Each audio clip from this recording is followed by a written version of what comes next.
하나님께서 주신 말씀을 보고자 합니다. 고린도후서 3장 7절에서 18절까지 말씀인데요. 말씀이요, 오묘하고 깊은 말씀이 전개됩니다. 그래서 조금 천천히 저와 여러분 한 절씩 봉독하도록 하겠습니다. 죽음에 이르게 하는 돌에 새긴 문자의 직분도 영광스러워 모세 얼굴에 나타난 없어질 영광으로 인해 이스라엘 자손이 그의 얼굴을 주목할 수 없었다면 하물며 영의 직분에는 더욱더 영광이 넘치지 않겠습니까? 만일 정죄의 직분에도 영광이 있었다면 의의 직분은 더욱더 영광이 넘칠 것입니다.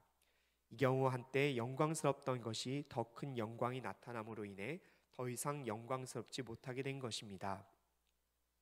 사라져 버릴 것도 영광스러웠다면 영원한 것은 더욱 영광 가운데 있을 것입니다.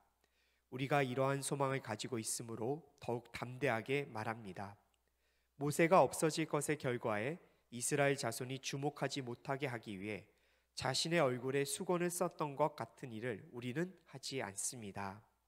그러나 이스라엘의 백성의 마음은 완고해졌습니다. 그들은 옛 언약을 읽을 때 오늘날까지도 수건을 벗지 못하고 계속 그대로 있습니다. 이것은 그리스도 안에서 벗겨지기 때문입니다. 오늘까지도 모세의 글을 읽을 때마다 수건이 그들의 마음을 덮고 있습니다. 그러나 주께 돌아갈 때마다 수건은 벗겨집니다. 주께서는 영이시며 주의 영이 계신 곳에는 자유가 있습니다. 우리 함께 읽겠습니다. 우리는 다 벗은 얼굴로 주의 영광을 바라보는 가운데 그와 같은 형상으로 변화해 영광에서 영광에 이르게 됩니다. 이 일은 주의 영으로 말미암습니다. 아멘. 네, 오랜만에 예배당에서 여러분들 뵙게 돼서 정말 반갑고요. 그리고 앞으로도 대면 예배가 더욱더 활성화돼서 많은 분들과 함께 이곳에서 함께 주님을 찬양했으면 정말로 좋겠습니다. 자, 지난주에 우리는 거짓 교사들이 고린도 교회 침투해서 사도 바울과 그리고 고린도 교회 교인들 사이를 이간질했다라는 것을 우리가 알게 됩니다. 특별히 거짓 교사들은요, 바로 사도 바울 선생과 고린도 교회 그 중간에 서서 바울의 사도권을 의심케 만드는 일을 저지릅니다. 그렇게 의심케 만들게 하기 위해서 그들은 특별히 그 당시 순회 전도자들이 갖고 있었던 바로 추천서를 바울은 갖고 있지 않은 상태로 너희들과 함께 사역하지 않았냐, 바로 그 부분을 주목하게 함으로써 고린도 교인들이 사도 바울의 사도권을 의심하게 만들었죠. 그러나 예수님께 직접 부름받은 사도 바울 흔들리지 않습니다. 걱정하지 않습니다. 오히려 고린도 성도들에게 이렇게 말하죠. 고린도 성도들이요, 바로 그대들이 우리의 편지고 그리스도의 편지고 바로 나의 추천서가 아니었습니까? 라고 이렇게 반문을 합니다. 여러분, 너무나도 멋진 반문입니다. 바로 그리스도 고린도 교회에 수많은 그 사람들의 의혹을요, 단 한 번에 이렇게 일축시켜 버리는 것이죠. 정말 뛰어난 바로 사도 바울 선생의 글솜씨입니다. 자, 이렇게요, 복음을 소유한 사람들 그리고 복음을 믿고 따르는 사람들은 구차한 변명 이렇게 늘어놓지 않습니다. 오히려 이런 촌철살인 같은 편지글로 성도들의 마음을 한 번에 이렇게 사로잡는 역사를 일으키죠. 그런데요, 여기서 끝난 게 아닙니다. 오늘 말씀은요, 바로 사도 바울의 사도권 방어를 위한 이제 2라운드가 시작이 됩니다.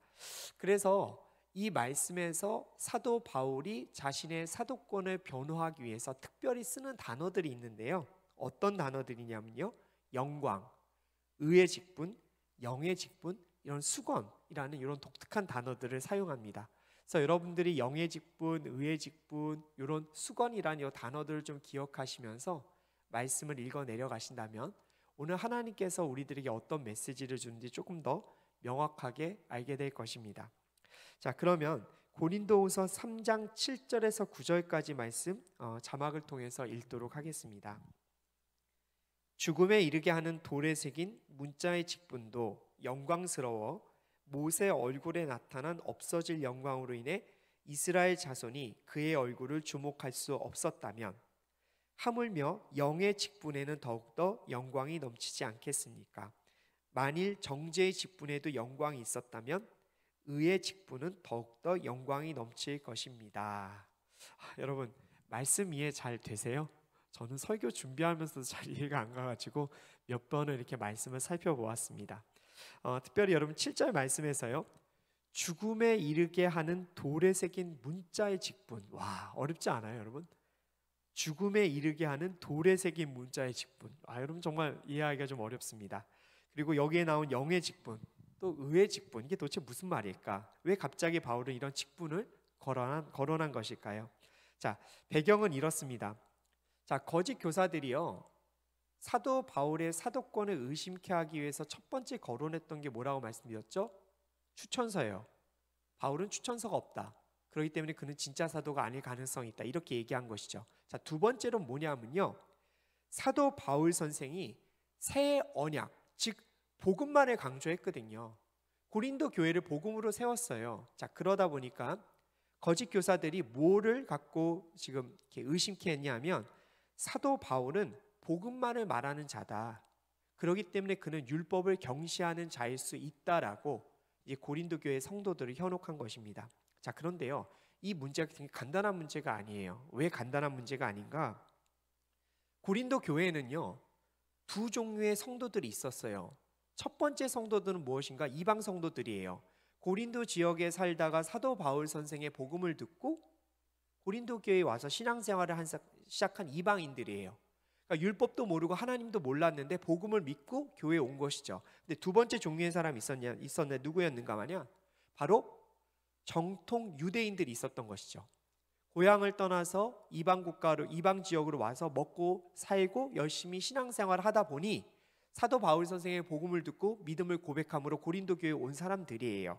자, 그런데 이 보수적인 유대인들 입장에서는요, 율법을 경시한다는 말을 참을 수가 없었을 거라는 거죠. 비록 그들이 예수님을 믿었어요. 복음을 받아들였어요. 하지만 그들의 피 속에는 수천 년간 이어온 바로 율법이 흐르고 있었던 거예요. 하나님의 율법은 복음을 믿었음에도 불구하고 아직도 그들의 삶과 문화에 엄청난 영향을 미치고 있었어요. 자, 그러기 때문에 이런 거짓 교사들의 현혹에 빠진 이 고린도 교회 성도들은 이방인이어서 복음을 믿은 사람들에 비해서 훨씬 더 복음을 경시하는 바울, 자, 이 소리에 굉장히 마음이 아프고 힘들고 동시에 그가 말한 복음을 의심할 수밖에 없었던 것이죠. 왜냐하면 또 이유가 한 가지 있어요. 이스라엘 역사상 여러분 가장 존경받는 선지자는 누구죠? 모세예요. 모세가 전한 율법이에요. 가장 존경받는 모세가 전한 율법을 무시한다라는 것을, 경시한다라는 것은 동시에 그들이 존경하고 따르는 이 모세라는 인물에 대해서도 바울은 안 좋게 생각하는 사람일 수 있구나, 이렇게 의심을 할 수밖에 없었던 것이죠. 자, 그래서 바울은요, 바로 이러한 고린도 성도들의 의심과 그리고 고린도 성도들의 그 어려운 마음을 잘 해결해 주기 위해서 바로 수천 년 전에 시내산에서 모세가 받았던 율법과 예수 그리스도로 인해서 이 땅에 심어진 그 복음을 비교하면서 바로 고린도 교회 성도들의 마음을 이제 이해시키고, 그리고 거짓 교사들의 말이 온전한 말이 아니다라고 이제 고린도 후서 말씀을 통해서 증명해 가고 있는 것입니다. 그 변증이죠. 여러분, 그런데요, 사도 바울의 이 변증이요, 너무나도 뛰어납니다. 말씀을 곱씹으면 곱씹을수록 어쩜 그렇게 바로 고린도 교회 성도들의 마음을 아프지 않게 하면서도, 그리고 단 한 발자국도 물러서지 않으면서 복음의 핵심을 전하는 정말로 뛰어난 변증서가 바로 고린도후서라고 저는 생각합니다. 그래서 여러분, 그래서 말씀을 좀 더 깊게 알아보기 위해서 그러면 사도 바울이 지금 말하는 그 율법의 그 배경을 조금 우리가 살펴보길 원합니다. 자, 출애굽기 34장 28절에서 33절까지 말씀인데요, 천천히 한번 읽어봐 보도록 할게요. 모세는 거기에서 여호와와 함께 먹지도 마시지도 않고 40일 밤낮을 있었습니다. 그리고 여호와께서는 언약의 말씀 곧 십계명을 돌판 위에 기록해 주셨습니다. 자, 여러분, 첫 번째 돌판 어디 있죠? 모세가 부서뜨려 버렸습니다. 부셔버렸습니다. 하나님 뵙고 내려왔더니 우상 숭배하고 있는 이스라엘 백성을 보고 확 열이 올라가지고 하나님께서 친히 만들어 주신 십계명 돌판을 부시고 다시 시내산에 올라간 이 장면이죠. 자, 그래서 돌판 위에 기록해 주셨습니다. 바로 그 돌판 이제 갖고 내려온 거죠. 29절 말씀 볼게요. 그리고 나서 모세는 시내산에서 내려왔습니다. 모세가 산에서 내려올 때 양손에는 증거판 2개가 들려 있었습니다. 모세는 산에서 내려오면서 여호와께서 그와 함께 말씀하셨으므로 인해 자기 얼굴에 광채가 나는 것을 모르고 있었습니다. 두 번째로 하나님 앞에 올라가서 40일 주야를 하나님과 함께 있으면서 말씀을 들었던 모세의 얼굴에 광채가 일어났습니다. 그런데 그 광채는 모세의 광채가 아닙니다. 여러분 분명히 말씀드리죠. 여러분 이것은 모세의 광채가 아니라 하나님의 광채가 반사된 것입니다. 자, 30절 말씀 보겠습니다. 아론과 모든 이스라엘 백성들이 모세를 보니 그의 얼굴에 광채가 나고 있었습니다. 그들은 두려운 나머지 모세에게 가까이 가지 못했습니다.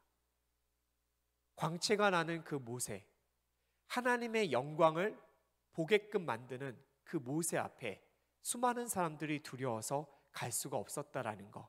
여러분 이거는 당연한 것인지도 모르겠습니다. 왜냐하면 우리는 하나님의 빛에 가까이 갈수록 우리의 죄악이 모두 드러나는 것을 알고 있기 때문에 그렇습니다. 얼마나 두려웠겠어요. 자, 그런데요, 모세는요 두려워하는 백성들을 거기에 멈추게 하지 않습니다. 다가오는 것을 멈추게 하지 않습니다. 이제 모세가 어떻게 하는지 한번 보십시오. 그러나 모세는 그들을 불렀습니다. 아론과 회중 지도자들이 모두 자기에게 오자 모세는 그들에게 말했습니다. 그 후에야 모든 이스라엘 백성들이 모세에게 가까이 왔습니다. 그러자 모세는 여호와께서 시내산에서 자기에게 말씀해 주신 모든 계명들을 그들에게 주었습니다. 모세는 그들에게 말을 마칠 때까지 자기 얼굴에 수건을 쓰고 있었습니다. 사랑하는 성도 여러분, 하나님의 영광이 비추고 그 비춤의 자리가 너무 두렵고 떨리는 자리지만 우리 사람은 그 영광에 빛나는 자리에 들어가야 합니다. 모세는 바로 그렇게 이스라엘 백성들을 두려워함에도 불구하고 데려왔습니다. 다만 그들의 두려움을 불식시켜 주기 위해서, 그리고 또 다른 이유 한 가지로 인해서 그가 그 영광을 가리기 위해서 수건을 쓰고요, 그리고 그들에게 이스라엘 백성들의 하나님의 율법을 이스라엘 백성들에게 다 전한 것이죠. 자, 사도 바울은요 바로 출애굽기 34장에 있었던 이 일화를, 바로 이때의 사건을 통해서 이제 고린도 교회 성도들에게 이제 자신의 그 복음을 강조할 수밖에 없었던 이유에 대해서 설명을 해 나갑니다. 자, 그런데 여러분들 한 가지, 제가 요즘 고린도후서 말씀을 드리면서 공동번역 성경을 계속 말씀을 드립니다. 왜냐하면 이 공동번역 성경이 조금 더 우리에게 의미 전달을 좀 더 잘 해주고 있기 때문에 공동번역 성경과 우리 우리말 성경을 같이 비교해면서 말씀을 좀 보고자 합니다. 오늘 사실 여러분들에게 이 말씀을 통해서 어떤 다른 특별한 메시지를 전하기보다 이 말씀이 어떤 의미인지를 정확하게 설명해 드리는 게 진짜 복음이라고 믿기에 제가 조금 더 이 비교하면서 말씀을 좀 보고자 합니다. 자, 우리말 성경의 말씀을 좀 볼게요. 자, 7절과 8절인데요. 죽음에 이르게 하는 돌에 새긴 문자의 직분, 또 영광스러운 모세 얼굴에 나타난 없어질 영광으로 인해 이스라엘 자손이 그의 얼굴을 주목할 수 없었다면 하물며 영의 직분에는 더욱더 영광이 넘치지 않겠습니까? 라고 나옵니다. 자, 공동번역 성경으로 다시 한번 읽어드릴게요. 자, 율법은 석판에 새겨진 문자로서 결국 죽음을 가져다 주었습니다. 그러나 모세가 율법을 받았을 때 비록 잠시 동안이기는 하였지만 그의 얼굴에는 너무나 찬란한 광채가 빛나서 이스라엘 사람들이 감히 그 얼굴을 쳐다보지도 못하였습니다. 이 문자의 심부름꾼도 그렇게 영광스러웠다면 성령의 심부름꾼은 얼마나 더 영광스럽겠습니까? 여러분 조금 더 이해가 잘 되셨을 것 같습니다. 자, 바울은요 돌판에 새겨진 율법이 죽음을 가져온다라고 밝혔습니다. 자, 그렇다고 해서 여러분 율법을 사도 바울이 무시한 게 아니에요. 율법은요 우리에게 죄를 깨닫게 해줍니다. 그리고 우리가 하나님 앞에 어떻게 예배하고 제사하는 그 방법을 잘 일러줍니다. 그렇기 때문에 율법은 절대 폐할 것이 아닙니다. 예수 그리스도조차도 주님도 이 땅에 오셔서 율법을 폐하러 온 게 아니다, 나는 완성하러 왔다라고 이렇게 선언하신다는 것을 우리는 기억해야 합니다. 자, 그런데요, 율법은요 사람을 죽이게 하는 이유가 있습니다. 뭐냐면요, 율법을 마주한 사람은 피해갈 수가 없어요. 그 율법의 조항을 비껴갈 수가 없어요. 그렇다면 이게 무슨 말인가 하면요, 율법을 통해서 정죄를 피할 수 있는 사람이 아무도 없다라는 거예요. 결국은 심판을 피해갈 수 없다라는 건데, 심판을 피해갈 수 없으면 여러분 우리는 모두 죽음에 이르게 되는 것이에요. 자, 로마서 3장 20절 말씀이에요. 율법의 행위로 그의 앞에서 의롭다 하심을 얻을 육체가 없다라고 기록된 것을 보면요, 우리는 율법을 통해서는 절대로 의에 이를 수 없고 그리고 구원을 받을 수 없다라는 것을 다시 한번 기억해야 됩니다. 그래서 바울은요, 율법을 통해서는 우리가 죽음에 갈 수밖에 없다라고 설명을 한 것입니다. 자, 그런데요, 이럼에도 불구하고 하나님의 율법을 받은 모세, 즉 문자의 직분을 받은 자는 바로 받은 자였던 그가 얼굴에서 얼마나 찬란한 광채가 일어났느냐. 자, 그런데 이 광채가 그러니까 율법의 직분, 문자의 직분을 받은 모세도 이런 광채가 났는데, 모든 사람들을 구원으로 이끌게 하는 생명의 복음을 전하는 의의 직분을 가진 자, 성령의 심부름꾼인 우리들은 얼마나 더 영광의 빛을 드러내지 않겠느냐라고 이렇게 말하는 것이죠. 여기서 여러분 감동 받으셔야 돼요. 진짜 여러분 여기서 진짜 박수를 쳐야 돼요. 왜냐하면요, 사도 바울이 설득시켜야 될 사람들이 누구예요? 바울이 지금 율법을 무시하고 있는 것 아니야? 율법을 경시하고 있는 것 아니야? 라고 지금 마음에 의심을 품고 있는 바로 정통 유대인들이잖아요. 그런데 그 유대인들에게 이렇게 말하는 거예요. 죽음에 이르게 하는 율법을 가졌던 모세 역시 얼굴에서 너무나도 찬란한 영광의 빛을 내지 않았느냐. 여러분, 이 말을 듣는 순간 여러분 율법주의자들의 마음에 안심이 됐겠죠. 모세는 알고 있구나, 이 율법을 가진 것도 하나님의 영광을 드러내는 것이구나. 그런데 여기서 여러분, 모세는요, 여기서 위대한 점이 뭐냐면 바로 이 지점이에요. 율법을 강조하는 자들에게 어쩌면 복음을 더 설명하는 것은 위험한 일일 수도 있잖아요. 지금 뉘앙스 자체는 조금 더 율법주의로 감으로써 좀 그들의 마음을 약간 다독거려 하는 분위기인 것 같잖아요. 그런데 아니에요. 여기서 모세는요, 단 한 발자국도 물러서지 않고 복음의 중요성을 강조합니다.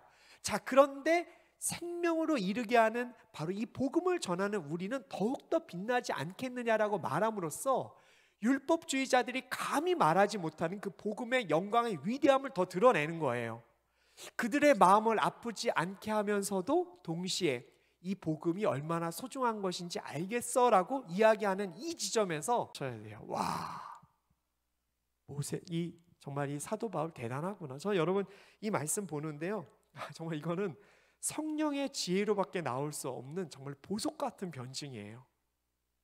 여러분, 추천서 문제도 그랬잖아요. 왜 추천서 없어? 당신 사도로서 여러분 자격 없는 거 아니야? 여러분 그 지점에서 뭐라고 얘기해요? 당신들이 나의 추천서 아니냐? 와, 여러분 이 지점에서도 박수 쳐야 돼요. 그러니까 바울은요, 자기가 할 말 다 하는 거예요.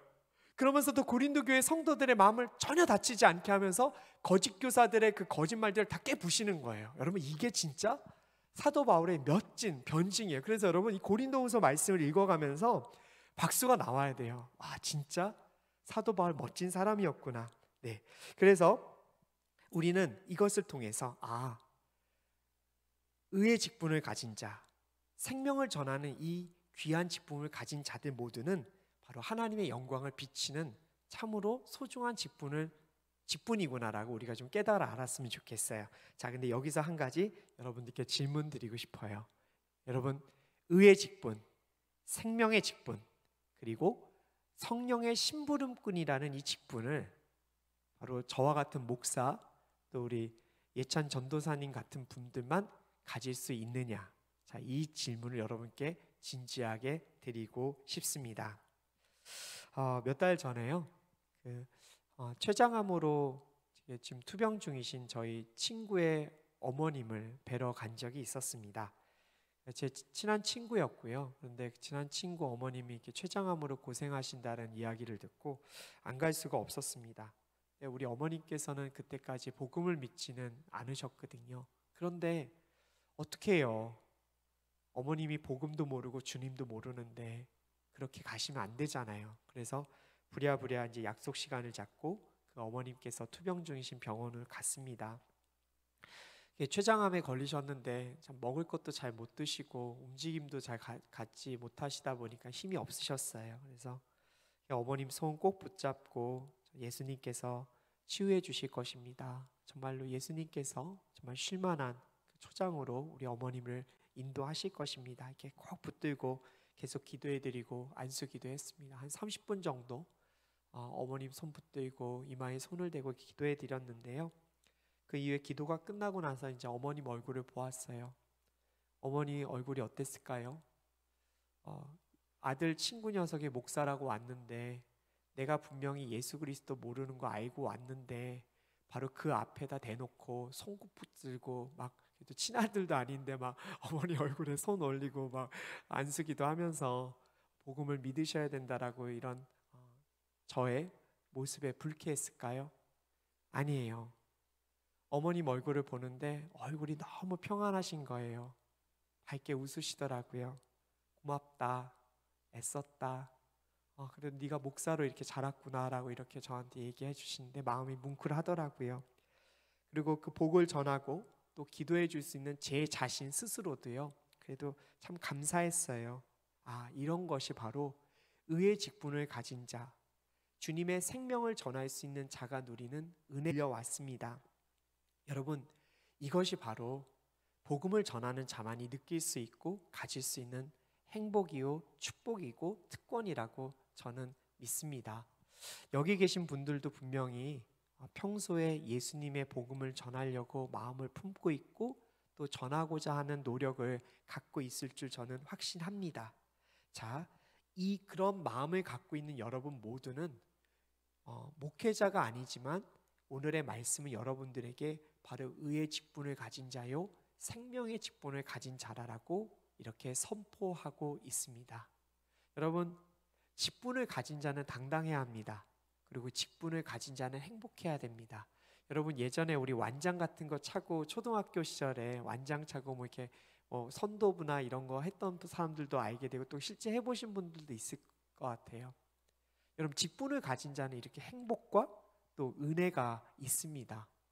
여러분들은 지금 복음으로 생명을 전하는 그 직분을 갖고 있는데 여러분들의 평소의 마음은 어떠십니까? 복음을 갖고 있는 자로서 여러분들의 마음이 정말로 이런 생명의 직분을 가진 자로서 당당하고 기쁘고 행복하고 하나님께서 나에게 주신 이것은 은혜라라는 꼭 결단함이 마음이 좀 있었으면 좋겠어요. 복음을 가진 것이 왠지 위축되고 복음을 말하는 것이 굉장히 어려운 시대를 살아가고 있지만 여러분, 오늘 바울은요 바로 의의 직분을 가진 자들, 바로 생명을 전하는 자들이 바로 예수 그리스도를 아는 자들이라고 말하고 있습니다. 크리스찬으로서 여러분 힘을 내십시오. 그리고 크리스찬으로서 나는 의의 직분을 가진 영광스러운 존재라는 사실을 다시 한번 기억했으면 좋겠어요. 그래서 영광스러운 존재이기 때문에 어디를 가서든 당당할 수 있고, 그리고 당신이 예수 그리스도를 믿는 자냐라는 그 질문에 당당하게 나는 크리스천이라고 답할 수 있는 용기가 오늘 이 말씀을 통해서 얻어졌으면 좋겠습니다. 저희 이제 며칠 전에 이제 구글 사장으로 이제 승진하신 한 집사님께서 비전 집회 때 오셔서 말씀을 전하셨어요. 그런데 그 말씀을 듣고 있던 제 아내가 그러더라고요. 마치 설교를 듣는 것 같아라고 얘기하더라고요. 그리고 그분이 그런 얘기 하시잖아요. 어디서든지 복음을 믿는 자로서 외치라라고, 이 복음을 외치라라고 말합니다. 저는 여러분들이 바로 그런 은혜와 축복을 오늘 말씀을 통해서 누리기를 축복합니다. 자, 그리고 고린도후서 3장 13절에서 16절까지 말씀 한번 보도록 하겠습니다. 모세가 없어질 것의 결과에 이스라엘 자손이 주목하지 못하게 하기 위해 자신의 얼굴에 수건을 썼던 것 같은 일을 우리는 하지 않습니다. 그러나 이스라엘 백성의 마음은 완고해졌습니다. 그들은 옛 언약을 읽을 때 오늘까지도 수건을 벗지 못하고 계속 그대로 있습니다. 이것은 그리스도 안에서 벗겨지기 때문입니다. 오늘까지도 모세의 글을 읽을 때마다 수건이 그들의 마음을 덮고 있습니다. 그러나 주께로 돌아갈 때마다 수건은 벗겨집니다. 아멘. 자, 모세가 십계명을 갖고 내려올 때 그의 얼굴에 광채가 났습니다. 자, 그런데 그때 왜 모세는 바로 그 광채를 가리기 위해서 얼굴에 수건을 뒤집어 썼는가? 물론 그 광채를 보고 두려워하는 백성들이 자기에게 다가올 수 있도록 하기 위함도 있었는데요. 여러 가지 이유가 있다라고 말은 합니다. 자, 그런데 일반적인 해석은 이러합니다. 자, 모세는요, 영원하지 않을 것 같은 자신의 얼굴의 광채, 그러니까 다시 말하면 이제 앞으로 사라져갈 바로 그 율법의 영광에 너무 백성들이 주목하지 못하도록 하기 위해서 바로 수건을 뒤집어 썼다라는 것이 일반적인 해석입니다. 왜냐하면 이미 율법 모세는요, 어떤 구속사적인 앞으로 예수 그리스도를 통해서 영원한 그 아름다운 생명의 법이 올 것이라는 것을 알았기 때문에 바로 이스라엘 백성들에게 그것을 알려주기 위해서 바로 수건을 뒤집어 썼다라는 해석이 일반적입니다. 자, 그런데 안타깝게도 이스라엘 백성들은 어땠죠? 복음을 전하러 내려오신 예수 그리스도의 그 실제 음성을 듣고도 그들의 마음이 완고해졌고요. 그리고 그들의 마음이 율법이 덮여져서 영광을 보지도 못하고 그 영광을 비추지도 못하는 상황에 놓였다라는 점. 바로 바울은 이 점을 꼬집은 거예요. 이런 거죠. 그러니까 율법주의를 강조하는 그 거짓 교사들은 바로 그 수건을 제거하는 존재들이 아니라 너희들의 마음에 수건을 씌우는 존재들이다. 그리고 그 수건 때문에 지금 고린도 교회 성도들 당신들이 바로 하나님의 그 찬란한 영광을 지금 보지 못하고 있다라는 것을 우회적으로 꼬집은 거예요. 그 수건을 벗어 던져야만 한다. 그래야 너희들이 바로 영광, 그 복음의 영광을 볼 수 있게 되는 것이다. 이렇게 말하는 것이죠. 그러면서요, 바울은 이렇게 얘기하는 거예요. 생명의 직분을 가진 우리, 바로 복음을 전하는 우리들은 바로 그렇게 하지 않는다. 그래서 16절 말씀에서 이렇게 말하죠. 주께 돌아갈 때마다 수건이 벗겨진다라고 16절 말씀에 나오죠. 이건 뭐죠? 바로 수건을 벗겨주는 주님께 내가 당신들을 데려가기 때문에 나는 율법주의자처럼 당신들의 마음이 덮이게 하지 않는다라는 것을 이제 강조한 것입니다. 결국 결론적으로 뭐냐면 수건을 벗겨주시고 하나님의 영광을 직접 목도하도록 만드는 그 예수님을 전하는 우리는 바로 율법주의자 같이 하나님의 영광을 가리는 일을 하지 않는다라고 이렇게 말을 하는 것이죠.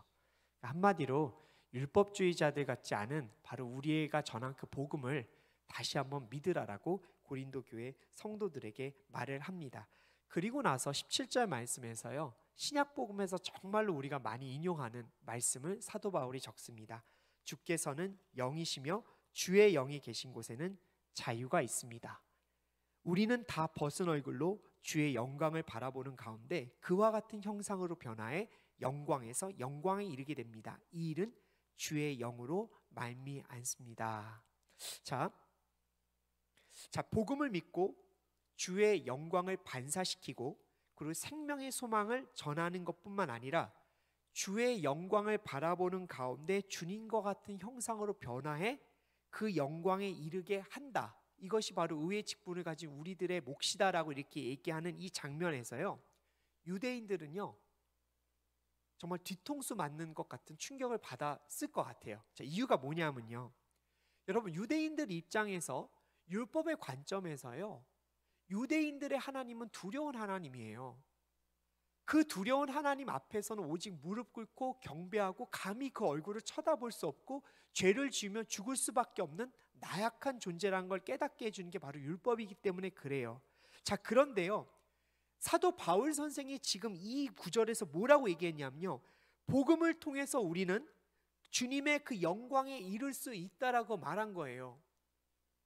아니 어떻게 인간이 주님의 영광에 이룰 수가 있어? 라는 바로 질문과 함께 의문과 함께 그것이 정말 가능한 것일까라는 생각이 바로 율법주의자들 마음속에 일어났겠죠. 여러분 이거는 충격적인 얘기인 거예요. 율법으론 도저히 하나님의 의에 도달할 수 없었는데 바로 복음을 통해 우리는 주님과 같은 영광에 이룰 수 있다라는 바로 사도 바울 선생의 이야기는 율법이 갖고 있었던 그 한계, 모든 한계를 뛰어넘고 하나님의 복음에 초점을 딱 맞출 수 있도록 해주는 정말로 뭐라 그럴까, 이렇게 한마디로 최종적인 이렇게 못을 박는, 정말 승리를 못 박는 바로 이야기가 바로 18절 말씀에 있는 것입니다. 자, 에베소서 4장 13절 말씀에 이렇게 나와 있어요. 우리는 모두 하나님의 아들을 믿는 것과 아는 지식이 하나가 돼 온전한 사람을 이루어 그리스도께서 충만하신 정도에까지 도달해야 합니다. 여러분 사도 바울은요 지금요 거의 신성모독과 같은 이야기를 지금 내뱉는 걸로 느껴지고 있을 거예요. 그런데 율법주의자들 그리고 율법주의 현혹됐던 사람들은 바로 그 지점에서 다시 한번 내가 받아들였던 복음이 이런 엄청난 위대한 일을 이룰 수 있구나, 그리고 내가 하나님 앞에서 자유해지려면 율법을 충실히 따르는 것이 아니라 복음을 충실히 따라야 하는구나라고 생각이 전환이 되었을 것입니다. 여러분 멋지지 않습니까?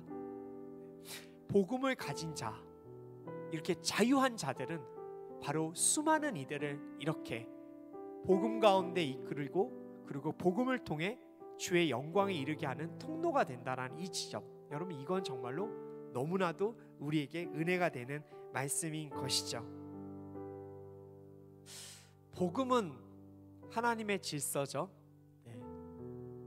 하나님 나라의 질서입니다.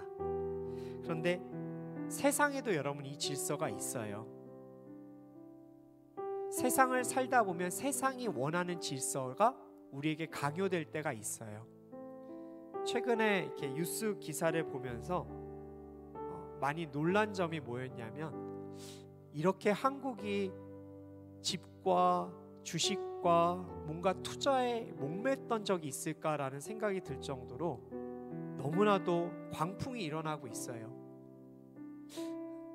제가 생각해도 청년들 마음에 이 광풍 때문에 돈과 명예와 세상의 질서를 따라가야 된다라는 그 수많은 그 압박감이 청년들을 뭔가 잡고 있을 거라는 생각이 들어요. 지금 내가 움직이지 않으면 나는 집 한 채조차 마련할 수 없고, 지금 내가 은행 대출을 받아서 주식 투자하지 않으면 난 앞으로 가난함에서 벗어나지 못할 것 같은 그런 압박감과 죄어오는 어떤 세상의 질서들이 지금 우리 모두를 덮고 있어요. 자, 그런데 여러분 지금 우리는 세상의 질서가 아닌 하나님의 질서를 보고 있고 배우고 있어요.